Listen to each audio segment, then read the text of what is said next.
Isang magandang araw po sa inyong lahat mga kapatid. Ako po ang inyong kapatid, Brother Danny Castillo ng Marriage Encounter Community. At ako po ang naatasan na magbasa at magbigay ng pagninilay sa ating ebanghelyo sa araw na ito ng Miyerkules. Ang ebanghelyo po na ating pong magninilayan ay hango po sa aklat ni San Juan, Kabanata 8, talata 31 hanggang 42. Papuri sa iyo, Panginoon. Kaya sinabi ni Jesus sa mga Hudyo na naniniwala sa Kanya, "Kung manatili kayo sa aking salita, kayo ay tunay na aking mga alagad. At malalaman ninyo ang katotohanan, at ang katotohanan ay magpapalayas sa inyo." Sinagot nila siya, "Kami ay mga anak ni Abraham, at hindi pa kailanman naalipin sa sinuman. Paano mo masabi na malaya ka?" Sinagot sila ni Jesus, "Totoo, katotohanang sinasabi ko sa inyo. Ang sinumang gumagawa ng kasalanan ay alipin ng kasalanan. Ang alipin ay hindi manatili sa bahay magpakailanman. Ang anak ay mananatili magpakailanman. Kaya kung palayain ka ng anak, malaya ka talaga. Alam kong ikaw ay inapo ni Abraham. Gayunpaman, hinahangad mong patayin ako sapagkat ang aking salita ay hindi nakakahanap ng lugar sa iyo. Nagsasabi ako tungkol sa nakita ko sa aking ama, at ginagawa mo ang narinig mo mula sa iyong ama." Sinagot nila siya, "Si Abraham ang aming ama." Sinabi ni Jesus sa kanila, "Kung kayo ang mga anak ni Abraham, gagawa kayo ng mga gawa ng ginawa ni Abraham. Ngunit hinahanap ninyo akong patayin, isang taong nagsabi sa inyo ang katotohanan na narinig ko mula sa Diyos. Hindi ito ang ginawa ni Abraham. Ginagawa mo ang mga gawa ng iyong ama." Sinabi nila sa kanya, "Hindi kami pinanganak sa sexual na imoralidad. Mayroon kaming isang ama, maging ang Diyos." Sinabi sa kanila ni Jesus, "Kung ang Diyos ang iyong ama, ibigin ninyo ako sapagkat ako ang nagmula sa Diyos at narito ako. Naparito ako hindi sa aking sariling pagsang-ayon, ngunit sinugo niya ako." Ang mabuting balita ng ating kaligtasan, pinupuri ka namin, Panginoon Jesucristo. Ayan, magandang araw po muli mga kapatid. Ang ating pong binasa na ebanghelyo po ay karugtong po ng mga napakaraming pagtuturo ng ating Panginoon sa templo na patungkol po sa kanyang sarili na siya po ang ilaw ng sanlibutan at nagpapatutuo rin siya sa kanyang sarili. Ngunit hindi po tinatanggap ang mga iba. No? Alam naman natin na pagdating doon sa pangangaral ay napakarami pong tao. Kaya't yung mga Pariseyo at ang mga tagapagturo ng kautusan ay hindi pa rin nila tinatanggap ang ating Panginoon na siya po ang anak ng Diyos. At dito nga po nakikipagtalo pa ang mga Pariseyo at mga tagapagturo ng kautusan sa kanya. Ngunit sa kabila ng kanyang pagtuturo ay napakarami rin pong mga Hudyo na naniniwala sa kanya. Kaya't sinabi nga po ng ating Panginoon, doon po sa talata, sa Kabanata 8, talata 31, "Kung manatili kayo sa aking salita, kayo ay tunay na aking mga alagad." Ayan, so napakaganda po mga kapatid. Dito po sa talatang ito ay binibigyan din ng ating Panginoon yung salita. Kaya siguro po ang ating pong aalamin dito, ano nga ba ang salita? Ano po ba ang ibig sabihin ng salita? At balikan po natin, tignan po natin ayon sa talata, ayon po sa Kabanata 1, talata 1. Sinabi dito na ang pasimula pa ay naroon na ang salita. Ang salita ay kasama na ng Diyos. At ang salita ay Diyos. Napakaliwanag po. Napakaliwanag po mga kapatid. na ang sinasabi dito ay ang sinasabi dito po ay ang ating Panginoon Jesucristo ang salita, no? Siya po ay Diyos. At ayon din po sa talata Kabanata 1, 10 hanggang 11, sabi dito, dumating siya sa sanlibutan, ngunit hindi siya kinilala. Pumunta siya sa kanyang bayan, ngunit hindi siya tinanggap ng sariling kababayan. No? So nakita po natin dito ang pagtanggi ng mga Israelitas na hindi po naniniwala sa ating Panginoon. Kaya ang tinutukoy po talaga dito ni Juan ay ang ating Panginoon Jesucristo, no? Kaya't dito ang mga Pariseo at ang mga tagapagturo ng kautusan ay hindi sumusunod, no, sa mga turo at mga aral ng ating Panginoon, no? At ang kanilang mga sariling relihiyon, no? Yung mga tinatawag na mga tradisyon, mga batas, no, na nagpapahirap sa tao, mga paniniwala na nakakasakit sa kapwa. Kaya't sila ay nagkakasala ayon po sa ayun po yung mga gustong baguhin ng ating Panginoon, mga kapatid, sa mga Israelitas nung panahong iyon.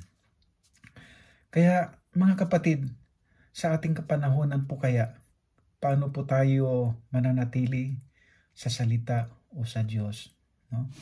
Sa kabila po ng mga pagsubok sa ating buhay, no? Sa kabila ng mga napakaraming bagay na ating ginagawa, no?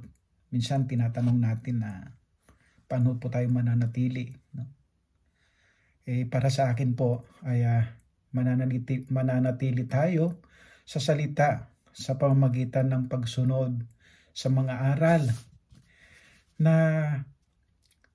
at mga utos na itinuturo ng ating Panginoong Jesucristo at mamumuhay alinsunod sa kanyang mga aral at mga utos sa pamamagitan ng patuloy na pag-aaral o pagbabasa ng Biblia at patuloy na paggawa ng mabuti, no, sa ating kapwa, sa harap ng ating Diyos at sa ating kapwa. Na kung magagawa natin ito, mga kapatid, no, ito po yung napakaganda, no, na sabi nga ang katotohanan ay mahayag sa atin at sa kalaunan ang ating pananampalataya ay umunlad, yung tinatawag ho natin maging maunlad, no, o maitanim sa ating puso at mahayag sa atin ang katotohanan. At tayo po mula po sa ating pananampalataya ay ang ating mga kasalanan na alipin sa ating katawan at ang isip, no, maalis po yan, no, sa pamagitan nga po ng pagbabasa natin ng salita ng Diyos ay maliliwanagan po tayo, mga kapatid. At yan po yung totoong kalayaan na sinasabi dito ng ating Panginoong Jesucristo. At dito po ay sinabi pa ng ating Panginoon sa mga Hudyo. Sinabi ni Jesus sa mga Hudyo, ang aking salita ay walang silid sa puso ninyo. Walang pisikal na puwang para sa salita sa kanilang buhay, no? Parang hindi lamang yung pisikal na tinatanggap nila yung mga na ating Panginoon, kundi pati yung salita ng mga aral hindi talaga tinatanggap ng mga Pariseo. Nakakahiya rin sapagkat kung sino nga pa yung tinatawag na marurunong sa batas ng mga reliyon, sila pa yung kontrabida, no? Kaya dito po ay sa mga ginagawa po ng mga Pariseo ay alam naman natin na hindi sumasang-ayon ng ating Panginoon. Pilit niyang binabago, no, ang mga tinatawag na tradisyon, mga kaugalian, no, mga maling paraan na dulot na nagpapahirap sa ating mga sa kanilang mga kababayan. Kaya kung sana ho tinanggap nilang ating Panginoon ang salita, ang mga aral, sigurado po na mababago rin ang kanilang buhay. No, alam natin na nung dumating ating Panginoon sa kanila, parang banta pa sa kanilang pamumuhay sapagkat mapipigilan na yung mga masasamang gawain. Kaya nga pinipilit nilang patayan ang ating Panginoon.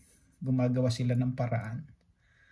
So ayun po, no? Ayun po yung mga dahilan kung bakit ang ating Diyos ay naparito. Naparito at tamang-tama nga po malapit na po yung Kwaresma, no? Yung malapit na po yung mahal na araw, no? At dahil nga po sa pag-alaala natin ng pagkamatay ng ating Panginoon Kristo, tayo po ay naligtas sa kasalanan, no? At yun po yung dahilan kung bakit pumunta po ang ating Panginoon Kristo dito sa lupa. Sapagkat tayo po ay nalayo sa Diyos Ama, ang ating Panginoon siya yung namagitan upang tayo po ay magbalik loob sa Diyos Ama sa pamamagitan ng ating Panginoon Kristo. So, ano po ba yung mga tinatawag natin na ministry, yung mga ginagawa ng ating Panginoon, yung paglilingkod nung siya nandito sa lupa. At yun po yung gustong ituro sa atin. Yun po yung gustong ituro rin sa atin sa ating kapanahunan. Ang paglilingkod po ng Panginoong Hesus ay upang palayain, no? Upang palayain ang mga tao mula sa mga kasalanan na dulot ng mga tradisyon, mga batas, mga ritual, mga paniniwala na nakakasakit sa kapwa. Yun ang ayaw ng ating Panginoon. Yun ang ayaw ng ating Diyos. At ito po ang gustong paglilingkod ng ating Panginoon at pilit na itinuturo sa atin mga ninuno hanggang ngayon. Kasi nababasa naman po natin sa Biblia yung kanyang mga gawa nung araw. Ang paglilingkod po ng ating Panginoon ay mahalin, no? Sabi niya, mahalin ang kapwa upang mapaglingkuran nila ang bawat isa. Mapaglingkuran natin ang bawat isa. Pag minamahal natin ang ating kapwa, di po ba? Wala tayong kaaway, wala tayong kagalit. Yun po yung yun po yung gustong ituro sa ating Panginoon na pagka meron tayong kagalit, wala na yun. Dapat patawarin na natin sapagkat pinatawad ng lahat ng ating mga kasalanan ng ating Diyos. So dapat po ganun po yung ating gawin. At ayon nga po at dito po ay sinasabi dito sa talata rin po sa aklat po sa unang Juan, sa unang Juan kabanata 4 talata 20. Sabi dito ang nagsasabing iniibig ko ang Diyos, subalit napupuot naman sa kanyang kapatid, ay isang sinungaling. No? Kung ang kapatid na kanyang nakikita ay hindi niya magawang ibigin, paano niya maiibig ang Diyos na hindi niya nakikita? Excuse me. No? Oo nga naman, kung tayo nga hindi nga natin napapatawad yung mga kapatid natin o yung mga kaibigan natin na nagkasala sa atin, tapos ayan, nagpupunta tayo sa mga simbahan, no? Umattend tayo ng mga prayer meeting, pero ang sinasabi nga po dito kung napuput ka sa iyong kapatid, dapat patawarin, no? Patawarin natin. Yun po yung gusto ng Diyos. Tayo nga napakalaki nga ng kasalanan Alam niyo po, yun po yung pag-ibig ng Diyos. At dito nakikita natin yung salitang pag-ibig. Ibigin. At sa talata 21 naman, ang sinasabi pa rin dito sa unang Juan kabanata 4, talata 21, itong utos na binigay sa atin ni Kristo, sabi niya. ang umiibig sa Diyos ay dapat ding umibig sa kanyang mga kapatid. No, yun po yung utos. So, napakaganda po kung yun po ay may sa buhay natin, no? Napakasarap po ng walang kaaway, no? Walang magbabalak sa iyo ng masama, di po ba? Oh, ito pa. Ito po yung pinakamaganda, no? Sa Aklat ni Juan, Kabanata 13, talata 34. Sabi dito, isang bagong utos ang ibinigay ko sa inyo ngayon. Mag-ibigan kayo kung paano ko kayong iniibig, gayon din naman mag-ibigan kayo, sabi ng ating Panginoong Jesucristo, no? Kung kayo ay mag-ibigan, makikilala ng lahat na kayo ay mga alagad ko. So yun lang pala yun, ano? Yun lang pala yung pabalik-balik sa pag-ibig. Yun lang pala ang solusyon, mga kapatid. So ayun po ang pagninilay ko po sa araw na ito. Sana po ay patuloy po tayo magmahalan, no? Magtulungan sa bawat isa, lalo na ngayong panahon ng pandemya, mga kapatid. Alam ko po napakahirap na ng mga buhay ngayon, no? Halos 1 taon na. So yun po ang reflection ko po sa araw na ito. Muli po, ako po ang iyong kapatid, Brother Danny Castillo, at hanggang sa mga susunod na araw, maraming salamat at mag-ingat po kayo lahat. Salamat sa Diyos. Amen.